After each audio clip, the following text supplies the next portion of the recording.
Yuma, and good afternoon to you. Daryl Braithwaite with As the Days Go By from 1988 from his album Edge.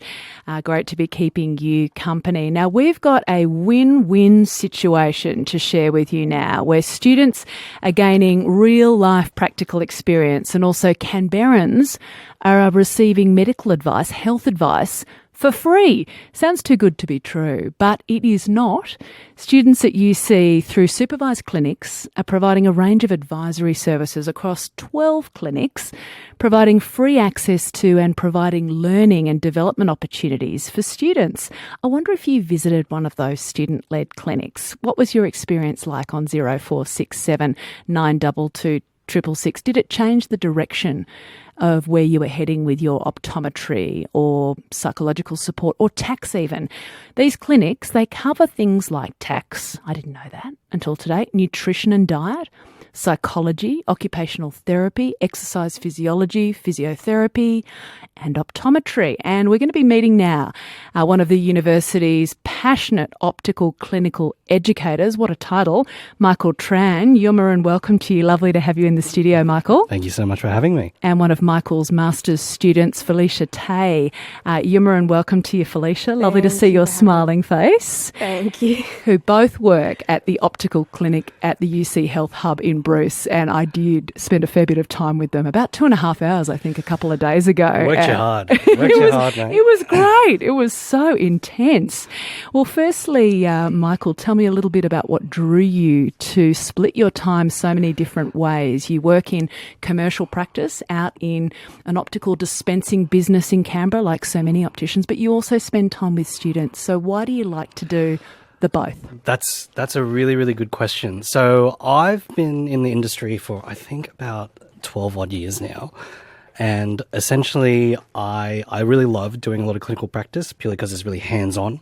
And I feel like getting really good patient outcomes is awesome there too. But in terms of just kind of like critically thinking and trying to do a wider kind of community benefit for other people, I really wanted to kind of engage in more the student kind of space there too. Are these the sort of opportunities that you had when you were training, Michael? No, we literally didn't have any opportunity to kind of teach in the academic space at all. So it's all very kind of new. And I think part of that is because that the optometry clinic here has only been around for about 7 odd years or so. So it's a really, really fantastic opportunity to kind of engage in that space. Tell me more about that space for anyone who hasn't been to the Health Hub on Allawoona in Bruce in the north of Canberra. There's a lot of different student-led clinics clustered in that space and other health services. That's spot on. So we have at the UC Health Clinics, we're actually comprised of 7 different student-led clinics that fall under 6 different allied health disciplines. So we've got exercise physiology, physiotherapy, which kind of also falls under musculoskeletal and neurological, so stuff like Parkinson's disease, for example. We also have the nutrition and dietetics clinic, the optometry clinic, as you're astutely aware, occupational therapy, and psychology. So there's a lot of really kind of wide range of services available to the wider Canberra community. Are these clinics operating every week of the year, pretty much constantly?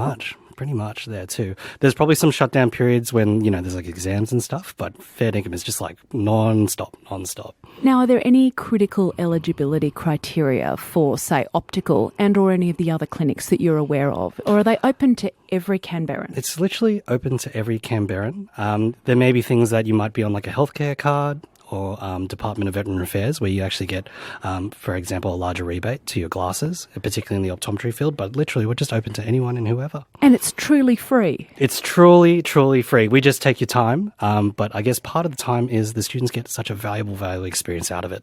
Yeah, and we'll hear more about that in just a moment with student Felicia Tay. On time, you do need to be a bit generous with the time that you allocate. It's not like your usual very rushed experience, perhaps in the community at a flat-out optical dispensing station. This one might go for more than 2 hours, could even go to 3 hours. Spot on. Depending. It's very, very comprehensive. But I think it's a really, really valuable part of it because, one, the patients get a really comprehensive kind of outcome, as well as the students get to apply themselves in all these different kind of facets of the allied health industry.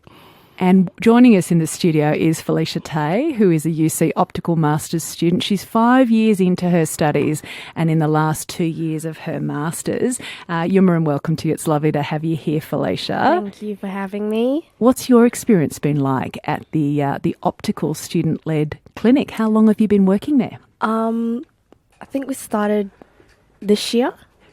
Yeah, it has been a really great learning environment. The clinic also has a really welcoming atmosphere, and it's clear that everyone there is passionate about what they do, especially the clinical educators. The care that we provide are both like professional and personalised, and I love how the clinic focuses on patient education, and it's not just about correcting vision but also empowering patients to understand their eye care better.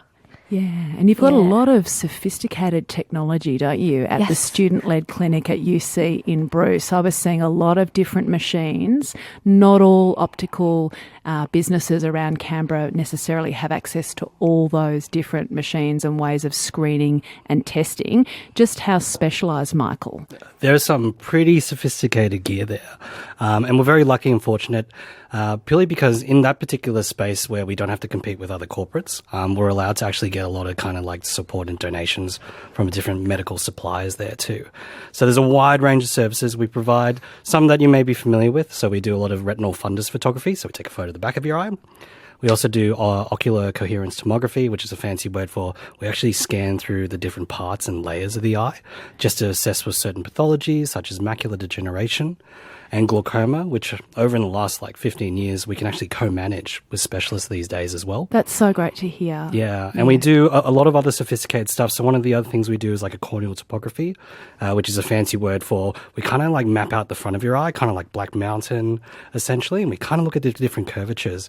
And that's really important for patients who have this thing called corneal ectasia, which is essentially the front of their eye is actually a different shape.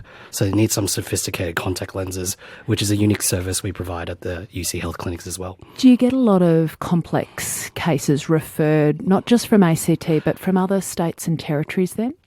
Primarily the ACT at the moment there too. We do see people probably as far as a commute as 2 hours away, depending on whether they can engage in that level of care in the rural community. But again, we're very welcoming. We're very happy to see whoever, and they're able to still engage in that kind of comprehensive health check with us here. It's a very jolly environment. It's and fun. It's designed as a compliment, that comment from me. It was fun. We try to make it fun. So often health experiences, sadly, aren't. Yeah. So it's worth celebrating the fun ones 100%. and where there's a lot of passion.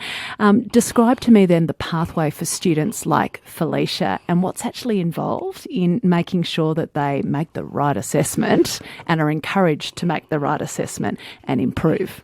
So Felicia and students like her have been on a very, very long, arduous and sometimes stressful journey on learning about these different allied health professions. So they start in their first year learning about it, but then they start to actually do some applications and learn more about the theory, especially in third and fourth year.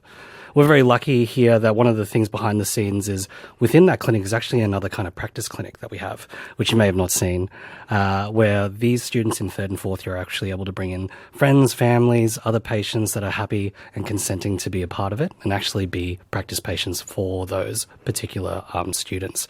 So moving forward, they actually really have some of the kind of like the physical know-how of how to apply these particular techniques. And indeed, some of them are quite invasive. So having the practice is really, really important so that when they move into the final year, so their fifth year, they're already raring to go. They've got the kind of best knowledge base in terms of it. And now it's just about applying it into a community space and also learning more a little bit about professionalism and building a lot of rapport and also building a following in that regard too. Yeah, it's so important, isn't it, to build that trust 100%. with the client. So Felicia, I just wonder what kind of an influence being part of the student-led clinic has made on your own thoughts about your own career, particularly possibly beyond your masters, beyond life at the university, or maybe in fact academia is luring you. How are you feeling about what you might want to do in the future?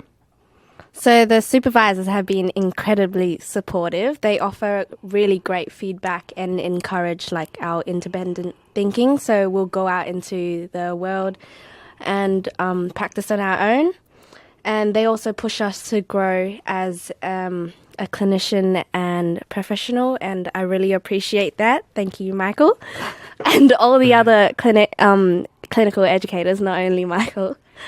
They really inspire me to do better in clinic and also outside. It's terrific hearing that passion that you have and the joy that you're experiencing through your studies, because it is a long pathway, 5 years of studying and very, very rigorous. And that's what we want, isn't it, from our health services? We want them to be amazing and successful. Thank you so much for coming in and telling me about the student-led clinics. Very welcome. And giving us a bit of an insight into that learning environment, but also that opportunity in the community to access that expert review, maybe a second or third opinion. And it's free in our community. Aren't we lucky here in Canberra? Lucky.